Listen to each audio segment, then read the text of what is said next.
And we do have 2 balloons left. Go ahead and ask them a final question. Any kids? Any kids? Anybody have any kids? No, neither ones have kids. Ask something else. How would you guys describe yourselves when it comes to like emotional intelligence? Okay. Start here and then come back. All right. How would you describe yourself when it comes to emotional intelligence? Yeah. Okay.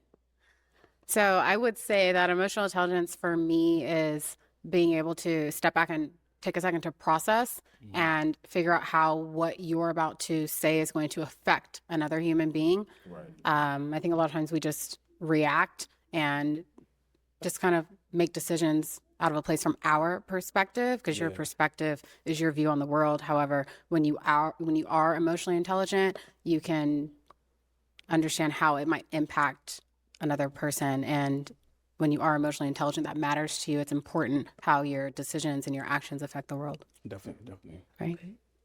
And I honestly don't know why people call that emotional intelligence, because I just call it being intelligent.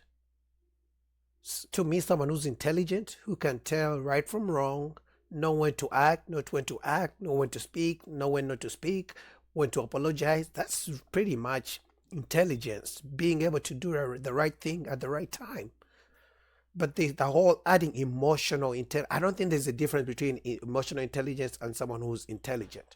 You're either intelligent or you're not, over here. in my opinion. I would say emotional intelligence is just the ability, like she said, to kind of be aware of how you affect other people.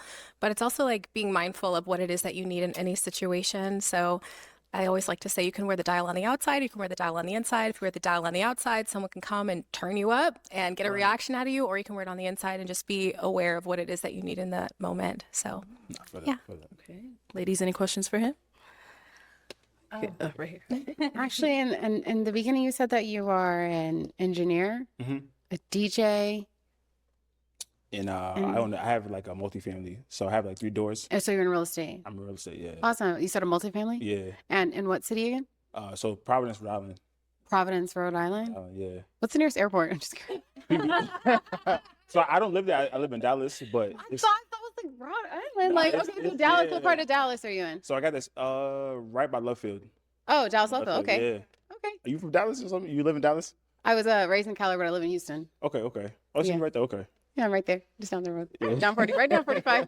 Okay, so this Yeah. is like a match. I just wanted to Let's see like what the chemistry was like, you know, because we haven't had an opportunity to kind of like dive into that. That's what I'm saying. It's tough. This thing is tough. It is. Yeah. It is. It's like, yeah. Do you have any other questions for him? I had another one, but I forgot about it. But I'll come back to me. We might be back. Any questions here? I guess, what are you looking for right now? I mean, I'm ready to settle down. If I'm honest, like it just matters. Like I just gotta find that person that just makes sense. We're on the same page. We want to like raise our kids a similar way. All those things have to align. Yeah. But I feel like I'm in a position where I'm ready. So Okay. I'm ready for it. Okay. Okay. Good. I have another question. Go for it. Who are 2 men in your life that are role models, and what have they taught you about love and relationships? Good My question. father, for sure. I grew up in a two-parent household. So my father, he was a provider. He was a protector. Him and my mother started a business that's like flourishing right now. So they run a business together. My mom works full-time for the business. She basically works for herself. So that's my number 1 role model. Now, other than him, I would say I don't really have too many. I mean, I would maybe say like, I don't want to say God. God's kind of cliche, but maybe like one of my uncles, my Uncle Major, yeah. Okay. So he just similar thing. I've seen like, so being an immigrant or first generation, you see a lot of like couples grow together. We started with nothing. Our house was like a block away from the projects, and then we now live in like a gated community. You know what I mean? Like, so just seeing that growth is like very attractive to me. Just seeing it, like having a whip that could build with you. So, What? What did he say wrong? I'm confused. What did he say wrong? I was about to say he seems like a good catch to any woman who wants to settle down with a provider man. 2-parent household, father is a provider. Any woman would want that, but some woman just popped a balloon. Let's see. yeah. Yeah. So why'd you end up popping your balloon? I absolutely have nothing negative to say. okay. It just seemed the more that you spoke, I had a lot of respect for you. I liked what you said. It just turned into more of a like I want to see you win. Like I was almost rooting for like her and you. Like it just turned into a more platonic vibe for me. Okay. So absolutely nothing negative to say about you. And I did want to ask, where are you from? Did you say you're first generation? You just popped his balloon. Why do you care where he's from? For me, at that point, you don't need to know any more information about that. About me, I will give my information to the person who chooses me. You can't pop my balloon, then continue to ask me about my life. Because if you really wanted to know about me, how about you don't pop your balloon? Let's go on a date, then you can know more about me. This is so stupid. This is so dumb. She basically rejected herself because she didn't want the competition, because she's an older woman compared to the lady next to this one in red. This is crazy. Yeah, so my parents were born and raised in Nigeria. Okay. I first all right. generation. I was born in Philly though. Okay. Cool. Yeah. Cool. Yeah. Nothing negative here. It just turned into more platonic vibes, and that's all. I feel that. Yeah. No, she was scared because she thought he was gonna pop a balloon. That is the facts. She didn't want the competition with this lady. Yeah. Okay, well, let me have you come on up here with us. Come on up here.